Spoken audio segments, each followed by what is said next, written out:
Support comes from Mosby Building Arts, a design-build company committed to remodeling the right way. Visit callmosby.com to get project inspiration for any room of your house.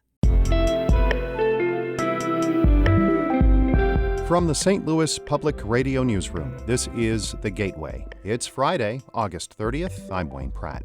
Ahead, a Missouri artist is using his family's traditions and Mexican heritage to explore immigration through paintings and paper cuttings. I'd like to give you just like snapshots of what I think are conditions that someone that is undocumented sort of knows or understands. St. Louis Public Radio's Chad Davis speaks with the artist whose snapshots will be represented at an exhibit at the Craft Alliance Center of Art and Design. First, the news.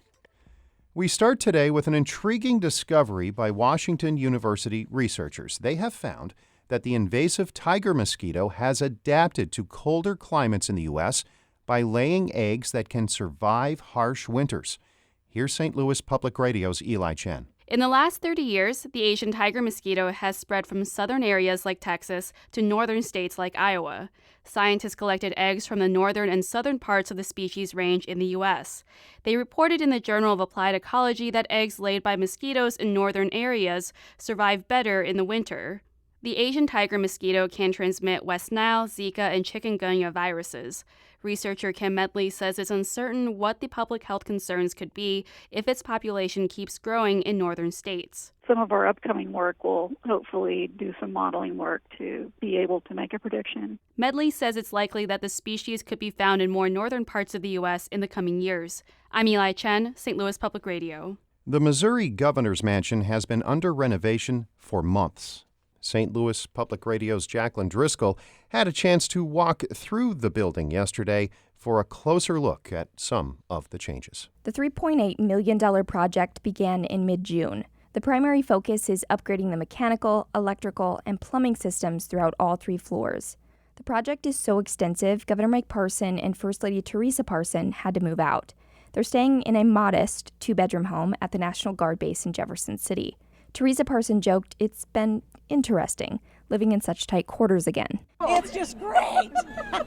Well, the house does have 2 small bathrooms, or 2 bathrooms, so we still have our little own areas to go to, I guess. Funding for the renovations came through bonding approved in 2015 and 2016. It's expected to be completed by October 25th. In Jefferson City, I'm Jacqueline Driscoll, St. Louis Public Radio. Hundreds of cyclists will be zipping around several St. Louis neighborhoods starting today. They are part of the Gateway Cup, which is now in its 36th year. St. Louis-based Big Shark Bicycle Company owner Mike Weiss is one of the organizers. He says the 4-day event provides a unique experience for those who line the streets to watch. Most people have never experienced 100 to 150 athletes going full gas for an hour and a half. It freaks people out. The proximity they ride to each other and the aggression. It's a really muscular, dynamic, tactical sport, and you don't get that till you see lap 1. Weiss says there is no formal economic impact study for the event, but revenue approaches $250,000. The Gateway Cup wraps up Monday. It will involve the Lafayette Square, Francis Park, Benton Park, and the Hill neighborhoods. Don't forget to subscribe, rate, and review this podcast wherever you get your podcasts. Also, if you're on Twitter, look me up at Wayne Radio. For Columbia, Missouri artist Fidencio Fifield-Perez, paintings and paper cuttings capture moments in time. They speak of his early life in Mexico, his childhood in North Carolina, and his struggle to make it as an immigrant in the U.S. under the DACA program. St. Louis Public Radio's Chad Davis spoke with him and asked why he became an artist. It's funny, I was never actually into art. It was other people seeing it. Some of the first times that I really saw what it could do was in 2nd grade when my teacher, Miss Burt and Miss Ward, I came into their classroom not knowing any English, and one of them bought me my first coloring book. And because of that, the 3rd grade teacher knew that I was good at art. And then the 4th grade, and then 5th grade. And I can see a physical line that leads to me sitting in this room. And it goes back to just a teacher believing in the student regardless of where they were coming from. How do we get to where you are, now? Were there any roadblocks when it came to trying to, make it as an artist?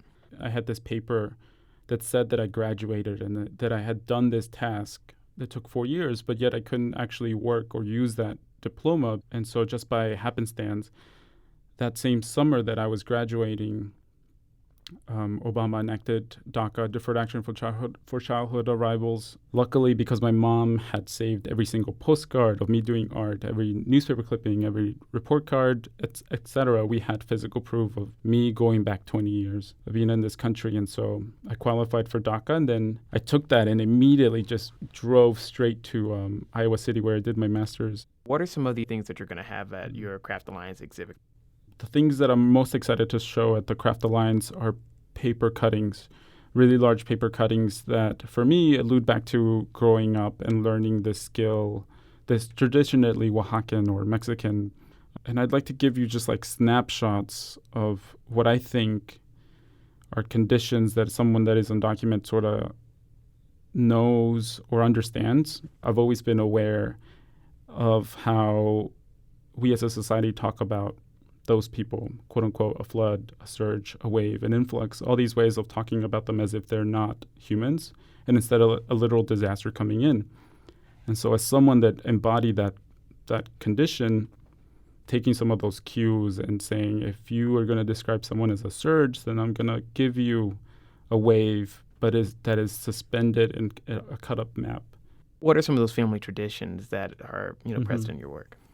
I think it's so funny, but people sometimes don't realize that I'm also very queer, and I'm married, have a husband, and I say that because growing up, I found nothing more exciting than making flowers out of paper with my girl cousins. And so we would do these things. We would fold paper, cut it up, make even bigger hearts or things that opened up. And that's where my affinity with paper really came, that you could take something that was ephemeral, cheap almost, and by folding it and having your hands go over it, you could turn it into something that was valuable and quote-unquote beautiful. And I'd like to think that a lot of the pieces are doing that. What about yourself, though? I mean, kind of, what's next for you then? What are you looking at? What I want to do is just have the ability to work in a studio or have a job or travel, have an ID without the fear of always thinking that that ability is going to be quickly removed because of some arguments or who's ever in power. That was artist Fidencio Fifield-Perez speaking with St. Louis Public Radio's Chad Davis. Our David Caceres edited that piece. Shula Newman is the executive editor of St. Louis Public Radio. Music by Ryan McNeely of Adult Fur. No podcast on Labor Day Monday, so we will return on Tuesday. I'm Wayne Pratt, and from the St. Louis Public Radio Newsroom, this has been The Gateway.